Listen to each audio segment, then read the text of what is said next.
അപ്പോൾ ഇന്ന് നമ്മൾ പോകുന്നതെന്ന് വെച്ചാൽ മുരുകൻ കോവിലിലെ കാവടിയാണ്. അപ്പോൾ അത് കാണാൻ വേണ്ടിയാണ് നമ്മൾ പോകുന്നത്. ഓക്കെ. വണ്ണമയിലേറും തങ്കവടി വേലോ.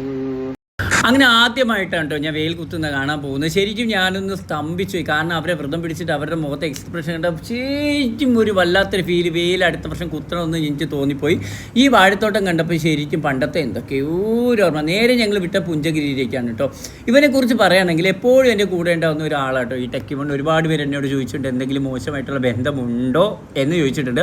പക്ഷേ എൻ്റെ ഒരു കുഞ്ഞ് അനുജനായിട്ടാണ് ഞാൻ അവനെ കാണുന്നത്. എപ്പോഴും ചിലപ്പോൾ നമ്മളെ കൂടപ്പിറപ്പുകൾ പോലും നമ്മളെ തള്ളിപ്പറയുന്ന സമയത്ത് നമ്മുടെ കൂടെ ഉണ്ടാവുന്ന ചിലരല്ല. അതിലൊരുത്തനാണ് കേട്ടോ. അങ്ങനെ പുഞ്ചഗിരി പോയി വീഡിയോസൊക്കെ എടുത്തപ്പോൾ നേരെ ഞങ്ങൾ നല്ല കുറേ വീഡിയോസ് എടുത്ത് ഞങ്ങൾ തിരിച്ച് വന്നിട്ട് വന്നു. നോക്കുമ്പോൾ ചന്തിയിലൊരു പാട്. എന്താ ഞാനവിടെ ഇരുന്നെടുത്തപ്പോൾ പറ്റിയ പാടട്ടെ. ഇരുന്നെടുത്ത എന്ത് വീഡിയോ ആണ് കേട്ടോ. അങ്ങനെ ഞാൻ ടെക്കിമോ നടക്കുന്നത് നോക്കി ക്ഷീണിച്ച് വല്ലാതായില്ല അവൻ. പക്ഷേ കണക്ക് പറഞ്ഞ് പൈസയും മേടിക്കിട്ടോ അപ്പോൾ ഇതിനെല്ലാം. അങ്ങനെ ഇതാണ് വെള്ളായണി അമ്പലം. 3 മാസത്തിന് അവിടെ ഉത്സവം നടക്കുകയാണ്. അങ്ങനെ ഞങ്ങൾ ഒന്ന് നേരെ ഒരു കരിക്ക് കുടിച്ചു. കരിക്കെന്ന് പറഞ്ഞാൽ എൻ്റെ ഫേവറേറ്റ് ആയിട്ടുണ്ട്. എവിടെ കണ്ടാലും ഞാൻ വിടാത്തൊരു സാധനമാണ് ഈ കരിക്ക്.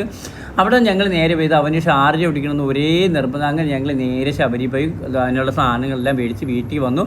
6 സാധനം ഞാൻ അടിച്ചു കൊടുത്തിട്ടോ. കടയിൽ നിന്നൊന്നും മേടിക്കുന്നൊന്നും അല്ല ഗെയ്സ്. ഇതാണ് ഷാർജ. അവൻ്റെ ആ നിഷ്കളങ്കമായ മുഖം നോക്കിക്കൊണ്ടേ കുടിച്ചിട്ട് നോക്ക് നോക്ക് നോക്ക്. നല്ല രസമല്ലേ. ഇത് മാത്രമല്ല വീണ്ടും ഒരു ഗ്ലാസ് കുടിച്ചിട്ടാണ് അവൻ പോയത്. അപ്പോൾ ബായ്.